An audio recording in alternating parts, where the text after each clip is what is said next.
نحمده ونصلي على رسوله الكريم اما بعد فاعوذ بالله من الشيطان الرجيم بسم الله الرحمن الرحيم رب اشرح لي صدري ويسر لي امري واحلل عقدة من لساني يفقهوا قولي۔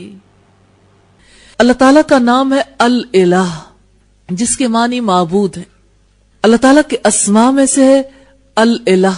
قرآن حکیم میں اللہ کا یہ نام آیا سورہ البقرہ میں 163 نمبر آیت پہ، وَإِلَٰهُكُمْ إِلَٰهٌ وَاحِدٌ، تمہارا معبود ایک ہی معبود ہے، لا الہ الا هو الرحمن الرحیم، اس وسیع رحمت والے رحم کرنے والے کے سوا کوئی معبود نہیں۔ اور رب تعالیٰ نے فرمایا اتخذوا احبارہم ورہبانہم اربابا من دون اللہ، انہوں نے اپنے علماء اور درویشوں کو اللہ کے سوا اپنا رب بنا لیا۔ والمسیح ابن مریم وما امروا الا لیعبدوا الہا واحدا لا الہ الا ہو سبحانہ اما یشرکون۔ التوبہ کی آیت نمبر 31 ہے۔ انہوں نے اپنے علماء اور درویشوں کو اللہ کے سوا اپنا رب بنا لیا ہے، اور مسیح ابن مریم کو بھی، حالانکہ انہیں ایک معبود کے سوا کسی کی بندگی کا حکم نہیں دیا گیا تھا۔ اس کے سوا کوئی معبود نہیں، پاک ہے وہ اس سے جسے وہ شریک کرتے ہیں۔ اس آیت کے حوالے سے عدی ابن حاتم نے نبی صلی اللہ علیہ وسلم سے یہ سوال کیا تھا کہ اللہ کے رسول، ہم نے اپنے علماء اور درویشوں کو تو اپنا رب نہیں بنایا جیسا کہ اللہ نے اپنی کتاب میں فرمایا۔ تو آپ صلی اللہ علیہ وسلم نے پوچھا کیا آپ کے علماء جسے حلال قرار دے دیں آپ اسے حلال نہیں سمجھتے؟ اور آپ کے علماء جسے حرام قرار دے دیں آپ اسے حرام نہیں سمجھتے؟ انہوں نے کہا ایسا تو ہے۔ تو آپ نے فرمایا یہی رب بنانا ہے۔ تو اللہ تعالیٰ کہتے ہیں اتخذوا احبارہم ورہبانہم اربابا من دون اللہ، انہوں نے اپنے علماء اور درویشوں کو اللہ کے سوا اپنا رب بنا لیا، یعنی اللہ کی الوہیت میں دوسروں کو شریک کر لیا، اور مسیح ابن مریم کو بھی۔ تو عیسائیوں اور یہودیوں نے تو اللہ کی الوہیت میں شریک کیا، کیا مسلمان بھی کرتے ہیں؟ کیا مسلمان بھی ان فتاوا کو تسلیم کرتے ہیں جو اللہ کی تعلیمات کے مخالف ہوں؟ پوری مسلم سوسائٹی میں دیکھیے، انڈو پاک میں، پاکستان اور انڈیا میں، کیسے مرگ کے موقع پر علماء کے فتاوا کے مطابق ایک اللہ کو چھوڑ دیا جاتا ہے۔ ایک اللہ کو کیسے چھوڑا جاتا ہے؟ این اس موقع پر جتنے کام کیے جاتے ہیں سب اللہ اور اس کے رسول کی مرضی کے خلاف، ایک ایک کام۔ اگر میں آپ سے پوچھوں اب میں سے کتنے افراد ہیں جنہوں نے رسول اللہ کی سنت کے مطابق دفن کے مسائل سیکھ رکھے، کفن کے مسائل سیکھ رکھے، جنازے کے مسائل؟ اس موقع پر رسول اللہ کا کیا فرمان ہے، کیا کرنا ہے؟ دفن تو سبھی کرتے ہیں، پھر علم کہاں سے ملا؟ اتخذوا احبارہم ورہبانہم اربابا من دون اللہ، انہوں نے اپنے علماء اور درویشوں کو اللہ تعالیٰ کے سوا اپنا رب بنا لیا۔ پوری سوسائٹی میں دیکھیے ایک ایک کام، ایک ایک کام۔ اس موقع پر کہا جاتا ہے چلو اللہ کو یاد کر لیں، گٹھلیاں پڑھ لیں، قرآن کے سپارے پڑھ لیں۔ کہیں تو لا کر دکھائیے اللہ نے اپنی کتاب یا محمد رسول اللہ صلی اللہ علیہ وسلم نے اس کا حکم دیا ہو۔ ایسا کوئی کام کہ اس کے بارے میں ہمارے پاس مکمل رہنمائی موجود نہیں۔ لقد کان لکم فی رسول اللہ اسوۃ حسنہ، تمہارے لیے اللہ کے رسول صلی اللہ علیہ وسلم کی ذات میں بہترین نمونہ۔ تو چھوڑ دیا نا اللہ اور اللہ کے رسول کو۔ رب کس کو بنایا؟ اپنی عملی زندگی میں دیکھیں کون رب ہے۔ اور اس وقت تو اگر آپ دیکھیے پوری دنیا کا ایک ہی رب ہے، جہالت اور جاہلیت ایک ہی رب ہے، اللہ کے علم سے دوری اور جاہلیت، کیونکہ جہالت سے جاہلیت کا رویہ وجود میں آتا ہے، اسی وجہ سے جدید جاہلیت کو سب لوگ قبول کرتے ہیں، یا وہ جاہلیت کسی کی طرف سے بھی آئے اسے قبول کیا جاتا ہے۔ کیسے جائیں گے رب کے پاس، کیا بتائیں گے رب کو کہ تو نے زندگی دی، ہم نے جہالت میں گزار دی، تیرے کلام کو دیکھا سنا پڑھا ہی نہیں، ڈوبے رہے اپنی دنیا میں، اس کو اپنے لیے ضروری ناگزیر ہی خیال نہیں کیا، ایک بار پڑھ لیا کافی سمجھ لیا، یہ یقین بھی نہیں ہے کہ جو پڑھا تھا وہ درست بھی ہے کہ نہیں۔ مجھے کئی بار اتفاق ہوتا ہے جنہوں نے قرآن پڑھا ہے ان سے کسی آیت کا مفہوم پوچھنے کا کہ اس کا کیا مفہوم ہے، اور اکثر ایسا ہوتا ہے، اکثر افراد کہ آیت کا درست مفہوم نہیں بتا پاتے، جانا انہوں نے تفسیر پڑھتے ہوئے کس مفہوم کو اپنے ذہن میں بٹھا لیا، کس بات پر مطمئن ہو کے بیٹھ گئے۔ جہاں جاہلیت اور جہالت ہو، کیسے ممکن ہے کہ وہاں اللہ کا تعلق ہو؟ اتخذوا احبارہم ورہبانہم اربابا من دون اللہ، جب تک لا الہ نہیں ہوگا الا اللہ کہاں سے ہوگا؟ اللہ پر ایمان اور یقین کی بات کہاں سے آئے گی؟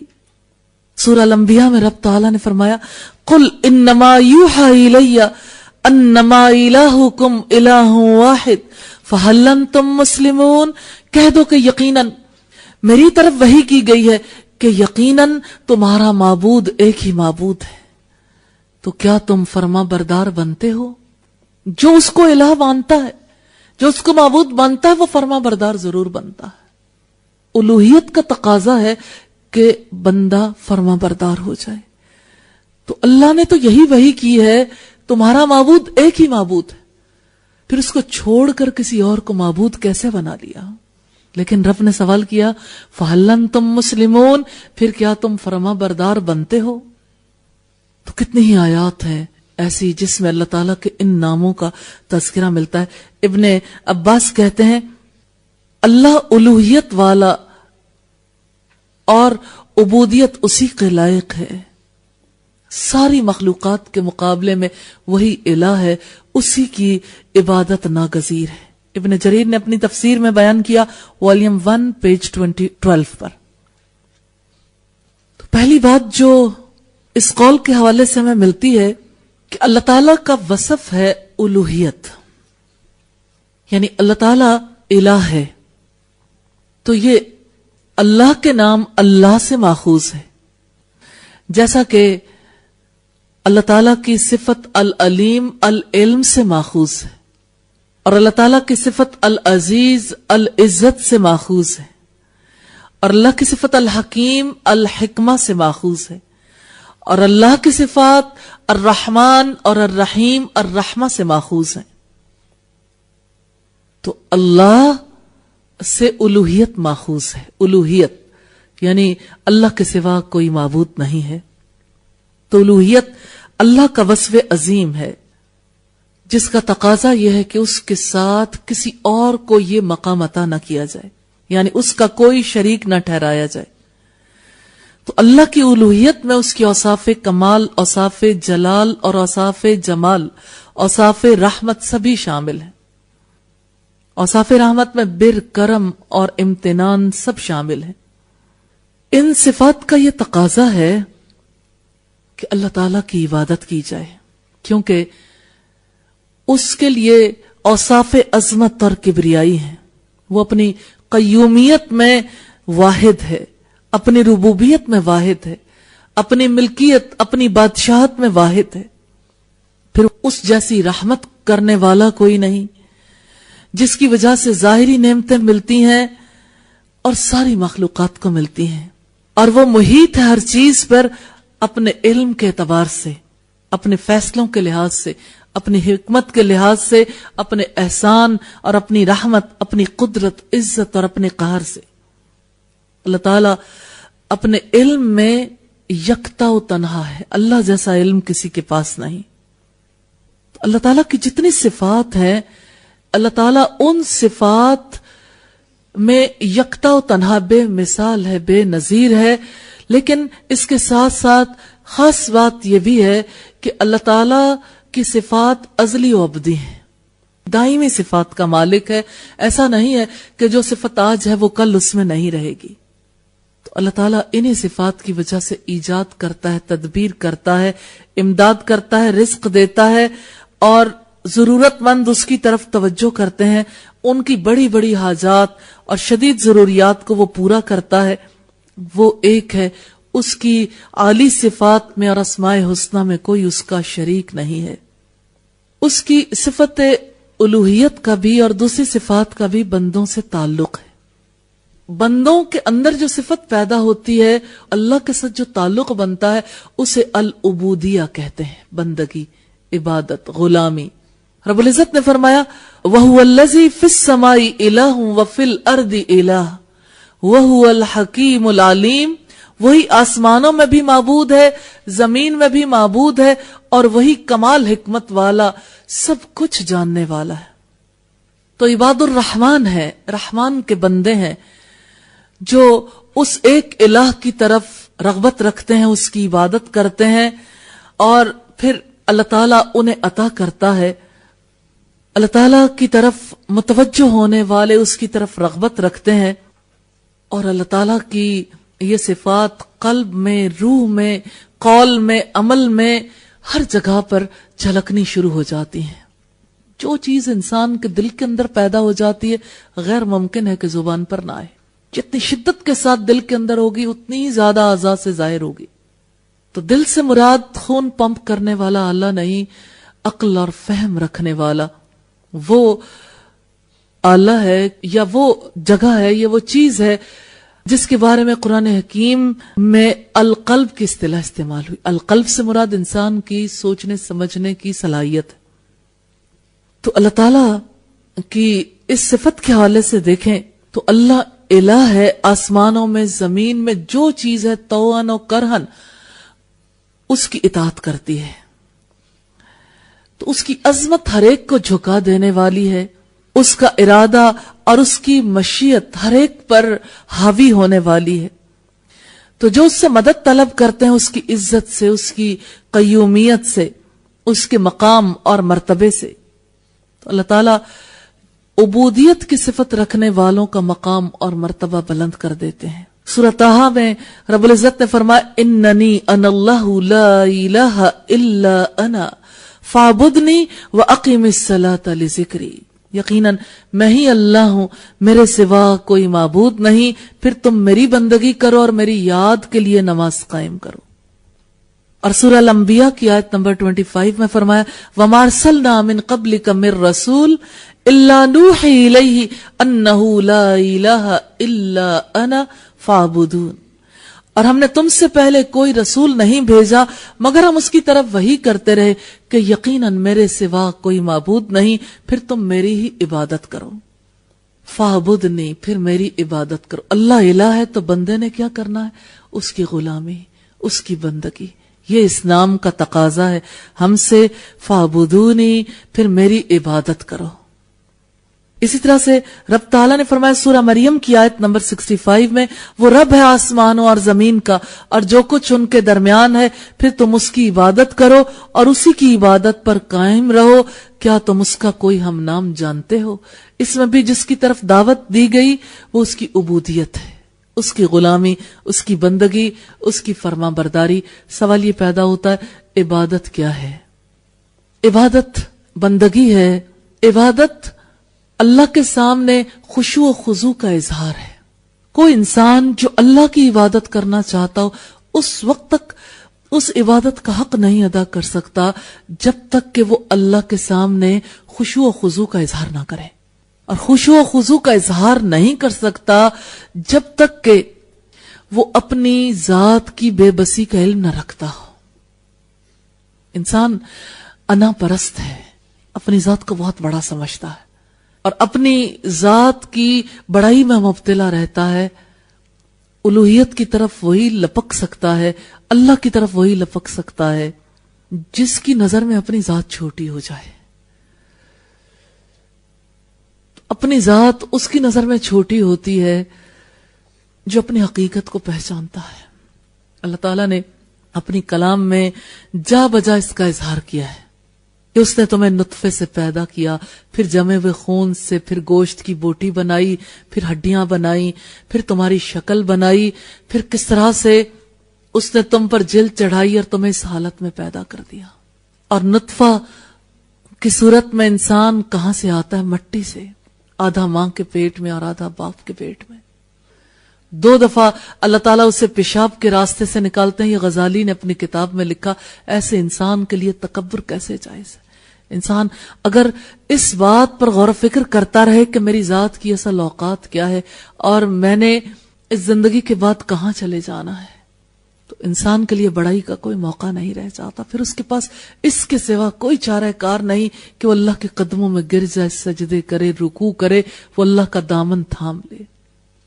اور اس رب نے فرمایا وَمَن يَعْتَصِم بِاللَّهِ فَقَدْ هُدِيَ إِلَىٰ صِرَاطٍ مُسْتَقِيمٍ. جو اللہ کا دامن مضبوطی سے تھام لیتا ہے اسی کو سیدھے راستے کی طرف ہدایت دی گئی. تو اللہ کا دامن وہی تھامتا ہے جو اپنی ذات کی حقیقت کو پہچانتا ہے. یہ ایک بار غور کرنے کی بات نہیں، دن رات ذرا اس کھانے کی طرف تو دیکھیں جو ہم کھاتے ہیں 2 گھنٹے کے بعد اس کی کیا حیثیت ہو جاتی ہے، وہ کس صورت میں ہمارے پیٹ سے خارج ہوتا ہے. خود بھی نفرت کرتے ہیں. جس لہو سے ہمارا وجود بنا اس لہو سے کتنی گھن آتی ہے. غور و فکر نہ کرنے کی وجہ سے انسان اپنے آپ کو بڑا سمجھتا ہے. تو ایک تو اپنی ذات کی حقارت پر انسان توجہ کرے. جہاں جہاں انسان اپنے آپ کو بڑا محسوس کرتا ہے وہاں انسان اللہ سے مدد مانگے. اللہ تعالیٰ مدد فرمانے والے، اللہ تعالیٰ ضرور راستہ دکھائیں گے عاجزی کا، خشوع و خضوع کا. انشاءاللہ تعالیٰ یہی راستہ ہے. دوسری چیز جو عبادت میں شامل ہے وہ محبت ہے. محبت معرفت کے بغیر نہیں ہوتی. معرفت پہچان کو کہتے ہیں. اللہ تعالیٰ کے اسماء و صفات کو پڑھنے کا مقصد یہ کہ اللہ سے محبت کرنے لگ جائیں. کیونکہ رب تعالیٰ نے فرمایا قل ان کان آباؤکم و ابناؤکم و اخوانکم و ازواجکم و عشیرتکم و اموال اقترفتموها و تجارت تخشون کسادها وَمَسَاكِنُ تَرْضَوْنَهَا أَحَبَّ إِلَيْكُم مِّنَ اللَّهِ وَرَسُولِهِ وَجِهَادٍ فِي سَبِيلِهِ فَتَرَبَّصُوا حَتَّى يَأْتِيَ اللَّهُ بِأَمْرِهِ. کہہ دو اگر تمہارے باپ، تمہارے بھائی، تمہارے بیٹے، تمہاری بیویاں، تمہارے اہل خاندان، تمہارے وہ مال جو تم نے کمائے ہیں، تمہاری وہ تجارت جس کے ماند پڑ جانے کا تمہیں خوف ہے، اور تمہارے وہ گھر جو تمہیں بے حد محبوب ہیں، اگر تمہیں اللہ، اس کے رسول اور اس کے راستے میں جہاد سے عزیز ہے تو انتظار کرو یہاں تک کہ اللہ اپنے عذاب کا فیصلہ لے آئے.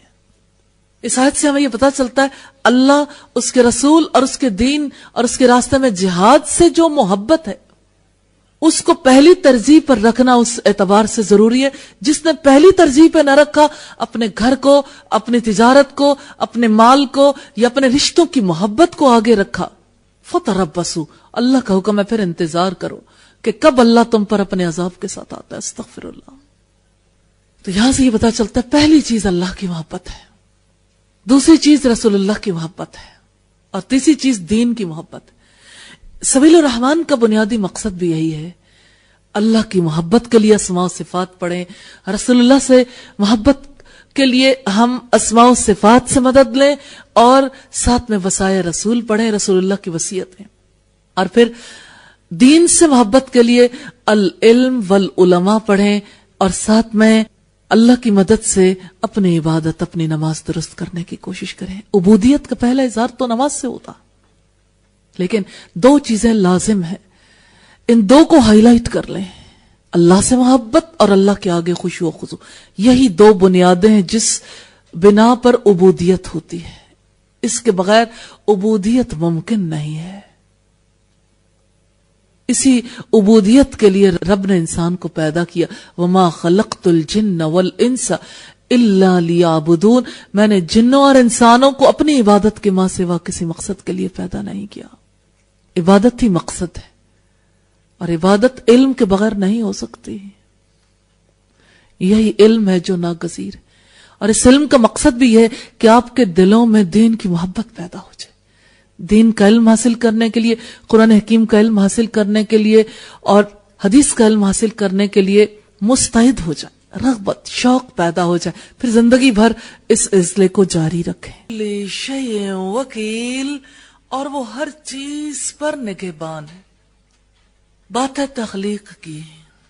انسان اپنے وجود پر نظر ڈالے، ماحول پر نظر ڈالے، کوئی تو ایسی چیز ہو جو انسان نے پیدا کی ہو، جس پر انسان کا کوئی اختیار ہو. جو انسان کا مادہ تخلیق ہے، زمین میں بسنے والوں کا وہی مادہ تخلیق ہے. اسی مٹی سے سب پیدا ہوئے، جانور بھی، پودے بھی.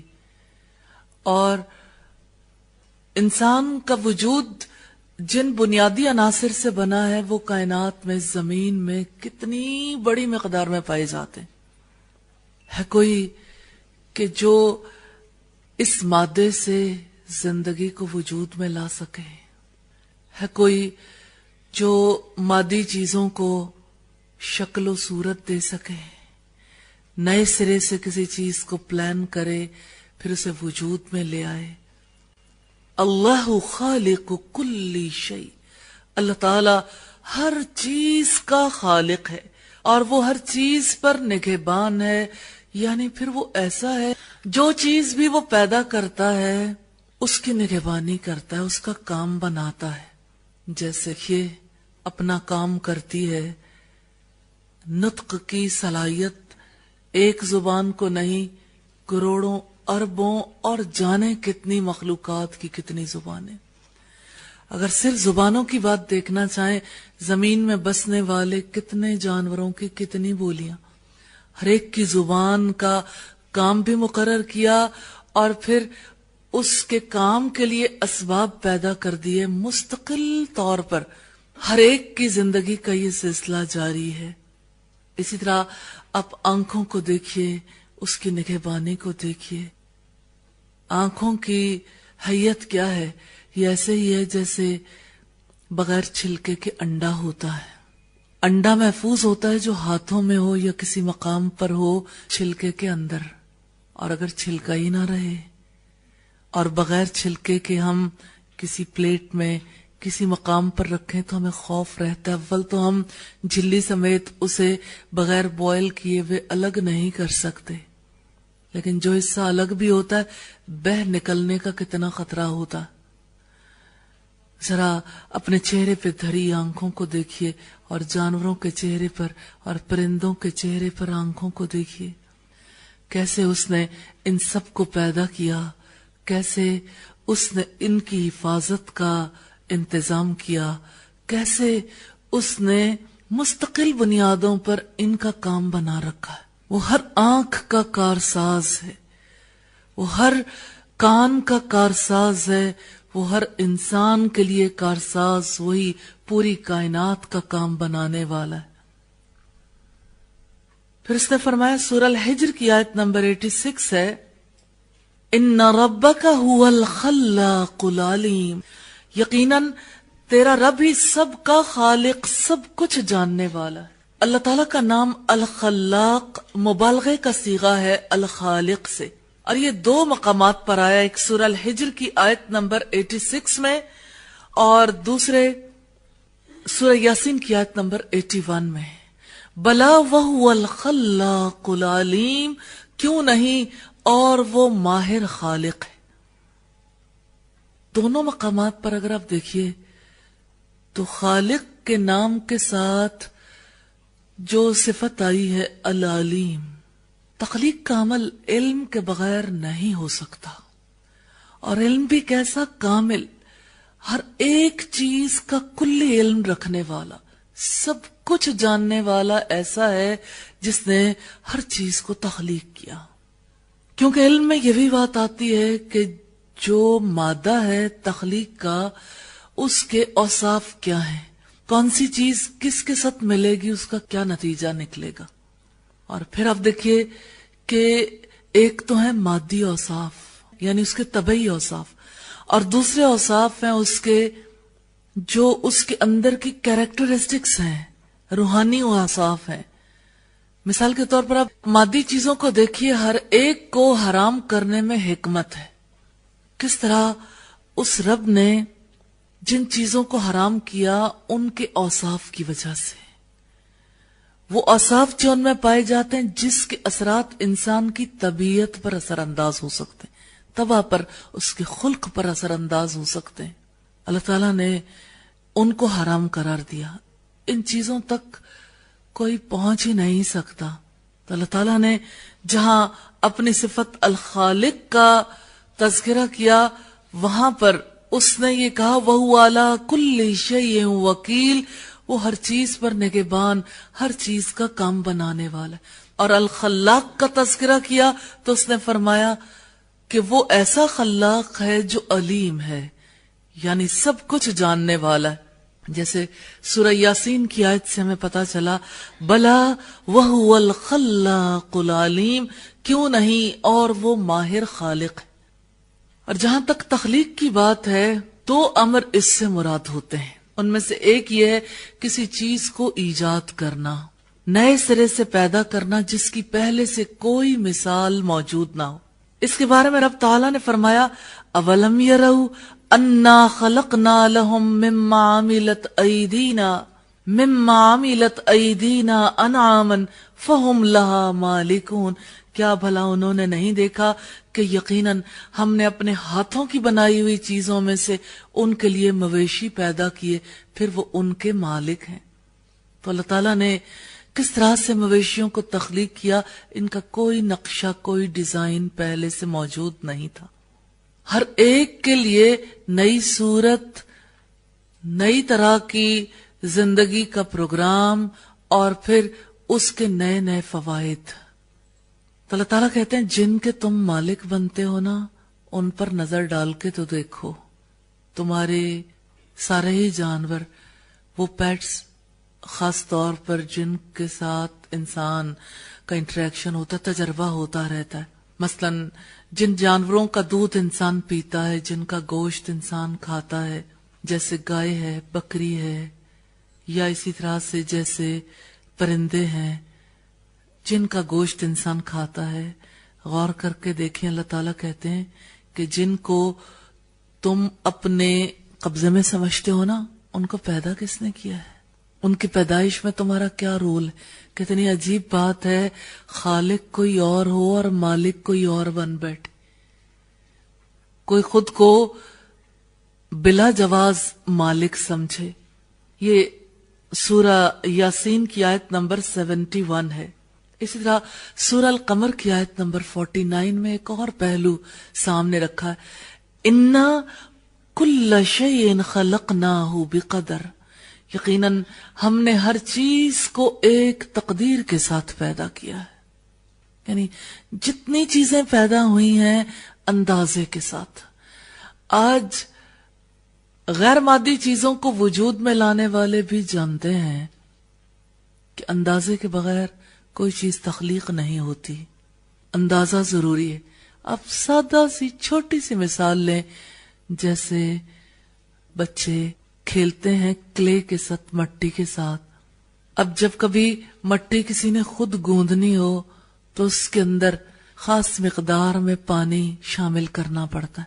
ذرا سا کم یا ذرا سا زیادہ اگر شامل ہو جائے تو وہ مٹی اس قابل نہیں رہتی کہ اس سے کوئی وجود بنایا جا سکے، اس سے کوئی شکل یا کوئی اسے خاص شیپ دی جا سکے. یہ تو ایک سادہ سی بات ہے کہ کیسے کسی چیز کو بنانے کے لیے اندازے کی ضرورت ہوتی ہے. لیکن آپ اس مٹی کے اندر دیکھیے جو انگریڈینٹس وہ بھی ایک خاص مقدار میں موجود. مقدار کو دیکھنا چاہیں، یہ جو ہمارا کرۂ ہوائی ہے، اس کی تمام گیسز جو بھی یہاں موجود ہیں ایک خاص نسبت کے ساتھ موجود، ایک خاص تناسب میں موجود. کیوں؟ اس لیے کہ اس کے بغیر زندگی کی ضروریات پوری نہیں ہو سکتی تھی. وہ پورا اندازہ چاہیے تھا، اسی کے مطابق یہ گیسز یہاں موجود ہیں. سورج اور زمین کا فاصلہ ایک اندازے کے مطابق ہے. یہ سادہ سادہ سی باتیں تو سبھی جانتے ہیں. ذرا سا سورج اپنے مقام سے آگے آئے تو زمین کے باشندے اور جو کچھ زمین میں سب جل جائے، اور ذرا سا اپنے مقام سے پیچھے ہٹ جائے تو ہر چیز ٹھٹر کر رہ جائے. یعنی کسی چیز کی زندگی برقرار نہ رہے. اور پھر اگر دیکھیے تو ہر ایک چیز کی پیدائش میں رب تعالیٰ نے کتنی حکمتیں رکھی ہیں. جو لوگ نیوٹریشنز کے ماہرین ہیں وہ کس طرح سے اشیاء کی خاصیتوں کے بارے میں بتاتے ہیں کہ فلاں چیز ہے اس میں اتنے % فلاں چیز موجود ہے، اس میں اتنی کیلوریز ہیں، اس میں فلاں چیز اتنی موجود ہے، اور اسی وجہ سے جب کوئی بیمار ہوتا ہے تو اس کو ایڈوائز کیا جاتا ہے فلاں چیز یوز نہ کریں، اس لیے کہ وہ ریئیکٹ کرے گی، یعنی آپ کو سوٹ نہیں کرے گی۔ اور اسی طرح سے جب کسی کی صحت کے لیے کچھ چیزیں خوراک میں سے ایڈوائز کرنی ہوتی ہیں تو یہ چیزیں کسی کو سوٹ کر سکتی ہیں۔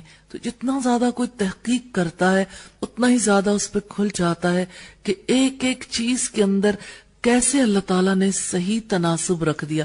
ایپل کے اندر تناسب فرق ہے، اورنج کے اندر فرق ہے تو اسی ایک مٹی سے پیدا ہونے والی چیزیں، ایسے ہی انسان کے اندر فرق ہے۔ رب العزت نے فرمایا اِنَّا كُلَّ شَيْءٍ خَلَقْنَاهُ تَقْدِيرًا، یقیناً ہم نے ہر ایک چیز کو تقدیر کے ساتھ پیدا کیا۔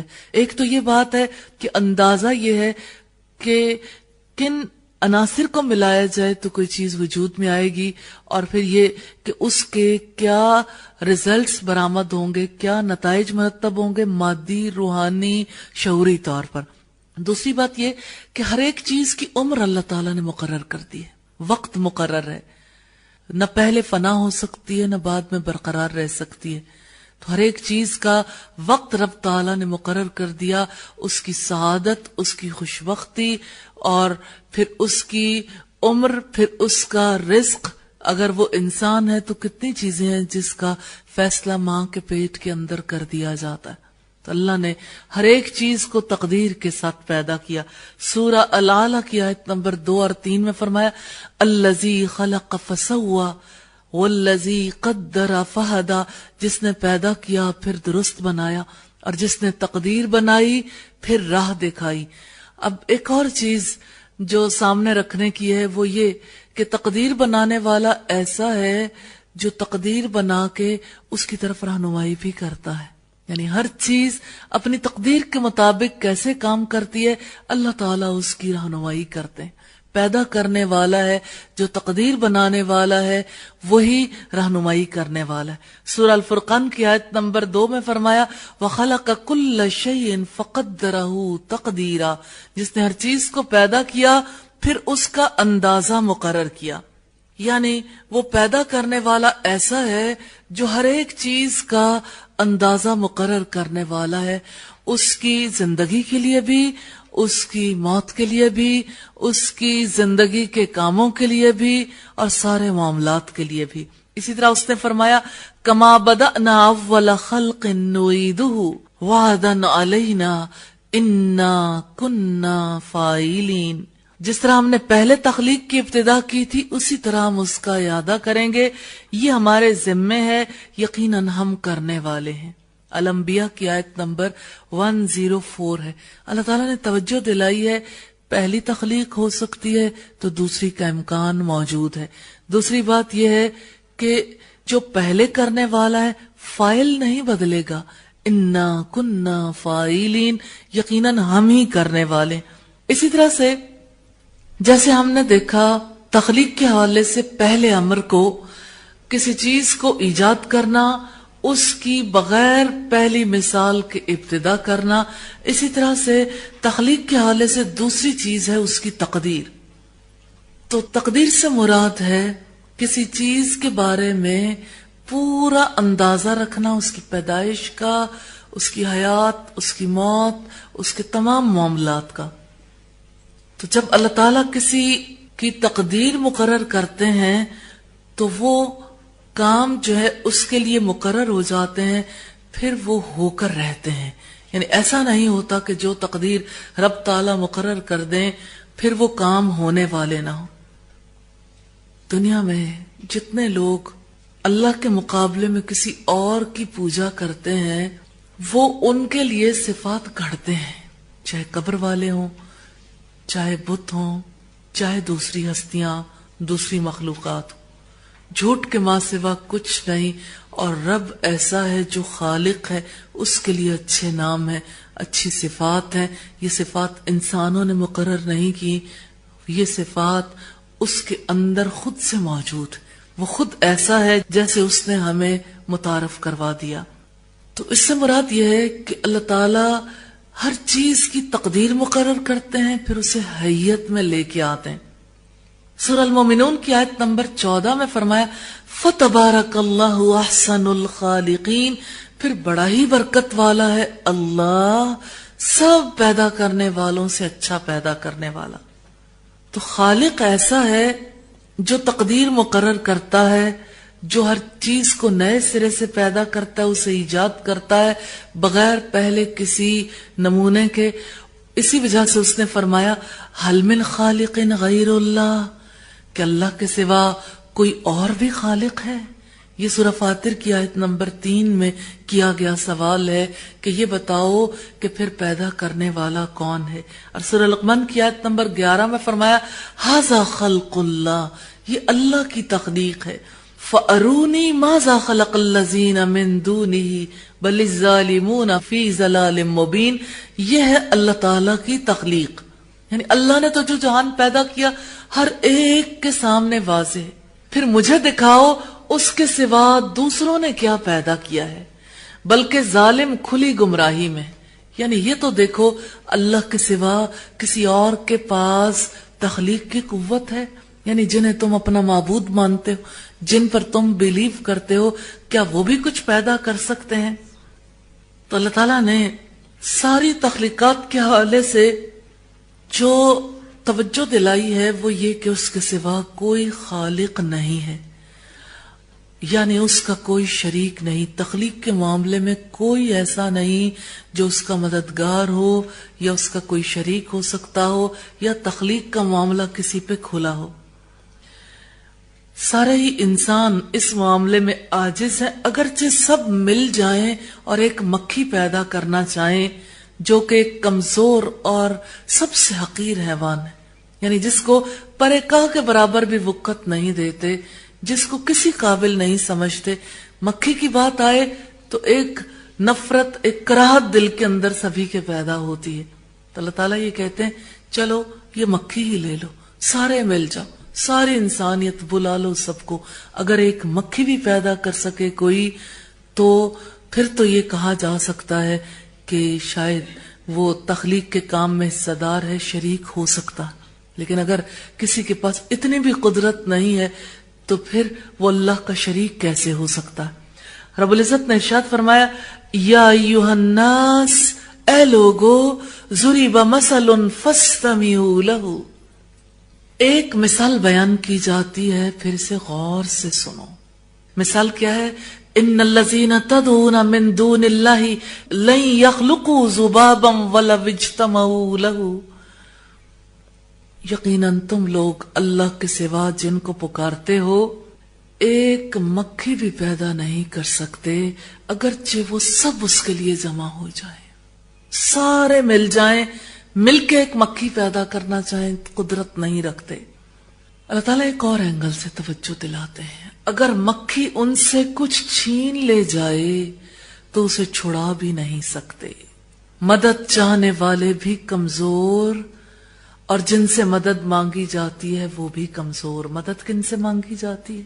جھوٹے معبود جن کو لوگ سجدہ کرنے جاتے ہیں، جن کے لیے دیگیں دینے جاتے ہیں، نظر نیاز دینے کے لیے جاتے ہیں، جن کے آگے دعائیں کرنے کے لیے جاتے ہیں، جن کے آگے ماتھا ٹیکتے ہیں. ہے کوئی ڈاکٹر ایسا کہ وہ ایسے کسی شخص کو شفا دے سکے جس کے لیے اللہ نے شفا نہیں لکھی؟ ایسا کیوں ہوتا ہے کہ ساری وہی دوائیں یوز کروائی جاتی ہیں اور جس کے لیے اللہ نے موت لکھ دی ہوتی ہے اس پر کوئی دوا کارگر نہیں ہوتی، وہ موت کے گھاٹ اتر جاتا ہے اللہ تعالیٰ کے حکم سے. کون ہے جس کے ہاتھ میں شفا ہو؟ کون ہے جس کے ہاتھ میں رزق؟ انسان اسباب پر بلیو کرتے ہیں، اسباب پر یقین کرتے ہیں. مثال کے طور پر آپ دیکھیے، جیسے رزق کے بارے میں ساری سوسائٹی کے اندر یہ کانسیپٹ ہے کہ رزق علم سے ملتا ہے، اس لیے علم حاصل کرو. علم ہوگا جاب ہوگی، علم ہوگا بزنس ہوگا، علم ہوگا عزت ہوگی. اور وہ علوم جو سب کے سب رب تک نہیں پہنچاتے، ان کے بارے میں یہ تصور ہے کہ اس کی وجہ سے رزق ملتا ہے، کہ ایسا نہیں ہے. جتنے کالجز یونیورسٹیاں ہیں اور خاص طور پر جتنی پروفیشنل ایجوکیشن ہے اس میں تو بہت واضح کانسیپٹ ہوتا ہے، ہر ایک کو پتا ہوتا ہے کہ ہم نے علم کیوں حاصل کرنا. ہر ایک یہی سمجھتا ہے نا کہ مجھے جو کچھ مل رہا ہے میرے علم کی وجہ سے. جیسے قارون نے یہ سمجھا تھا اور اللہ نے اسے زمین میں دھسا دیا تو اس کا علم، اس کی قوت، صلاحیت سب کچھ زمین کے اوپر رہ گیا، اپنے خزانوں کے ساتھ زمین کے نیچے چلا گیا. اللہ نہ چاہے تو کوئی ملی ہوئی چیز سے فائدہ بھی نہیں اٹھا سکتا. اور آپ اسے یوں دیکھ سکتے ہیں کہ کون سا ایسا انسان ہے جس کے پاس ذہن نہیں اللہ کا دیا ہوا. الحمدللہ کروڑوں اربوں انسان ہیں جو عقل رکھتے ہیں، مگر عقل رکھنے کے باوجود اپنے مالک کو نہیں پہچانتے.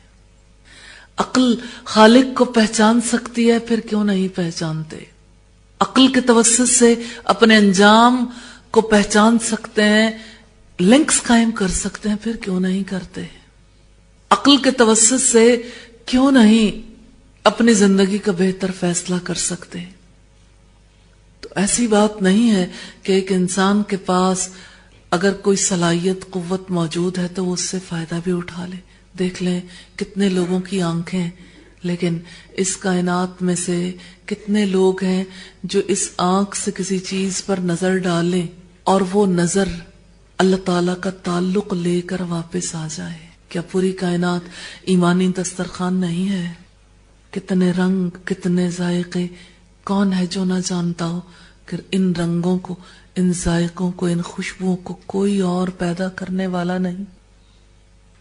پھر آنکھوں سے جو کچھ دیکھتے ہیں، کانوں سے جو کچھ سنتے ہیں، زبان سے جو کچھ ٹیسٹ کرتے ہیں، عقل سے جو کچھ سمجھ سکتے ہیں، کیوں نہیں سمجھ پاتے؟ توفیق کے بغیر کیسے ممکن ہے کہ ایک انسان کوئی بھی کام کر سکے؟ کتنی زیادہ ضرورت ہے اس کے آگے غلامی کا اظہار کرنے کی تاکہ وہ ہماری مدد فرمائے. ایاک نعبد و ایاک نستعین. صرف آپ کے ہم غلام ہیں، آپ کی عبادت کرتے ہیں اور صرف آپ سے مدد چاہتے ہیں. اس کی مدد کے بغیر تو اس کی معرفت بھی نہیں ملتی. تو اس نے یہ فرمایا کہ دیکھو مکھی کچھ چھین کر بھی لے جائے کسی قبر والے سے، کسی بت سے، اس کی آنکھ پر بیٹھ جائے، واپس نہیں لا سکتے. ضعف الطالب والمطلوب. مدد مانگنے والا بھی کمزور، جس سے مدد مانگی جاتی ہے وہ بھی کمزور. پھر فرمایا ما قدر اللہ حق قدرہ ان اللہ لقوی عزیز. انہوں نے اللہ کی قدر ہی نہ پہچانی جیسا کہ اس کی قدر پہچاننے کا حق ہے. اور کیسے نہیں پہچانی؟ ساری صلاحیتیں ہیں، پہچان سکتے ہیں اللہ کی قدر کو، کام میں نہیں لاتے، اختیار استعمال نہیں کرتے، اللہ سے مدد نہیں چاہتے. ما قدر اللہ، انہوں نے اللہ کی قدر ہی نہ پہچانی، حق قدری، جیسا کہ اس کی قدر کرنے کا حق ہے. ان اللہ لقوی عزیز، یقیناً اللہ ہی ساری قوتوں والا ہے اور اللہ ہی سب پر غالب ہے، ہر ایک چیز پر، ہر کام پر وہ غالب ہے. سورہ الحج کی آیات ہیں 73 اور 74. وآخر دعوانا ان الحمد للہ رب العالمین.